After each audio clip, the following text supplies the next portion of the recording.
Jornada clau per al juvenil A, que apura les seves opcions. El femení rep a la Real Sociedad amb el desig d'aconseguir una nova victòria. Per acabar, estem pendents del partit de l'Espanyol B, una vegada l'Ontinyent ha comunicat la seva desaparició.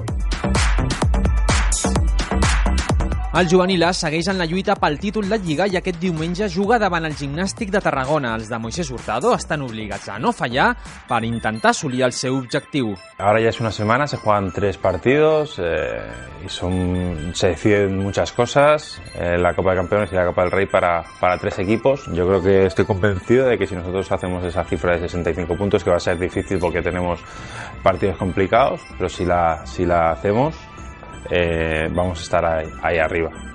L'Espanyol B viatja a Ontinyent amb el neguit de saber si jugarà o no el seu partit de Lliga. Mentrestant, Carlos Castro, segon entrenador del filial, ens dona algunes claus del partit. Es un campo muy complicado, es artificial, la gente aprieta bastante, equipo veterano que va a jugar con sus armas. A partir de ahí, pues bueno, buscar nuestro estilo, intentar encontrar superioridades y ser efectivos de cara a puerta. Amb optimisme i confiança afronta el seu compromís de Lliga al femení, que gràcies als últims resultats s'ha situat en una zona molt còmoda de la classificació. El tècnic Salvador Jaspe ens parla del partit d'aquest diumenge davant la Real Sociedad. Yo ahora esta semana estoy un poquito con el tema de que vamos a bajar un poquito a la tierra.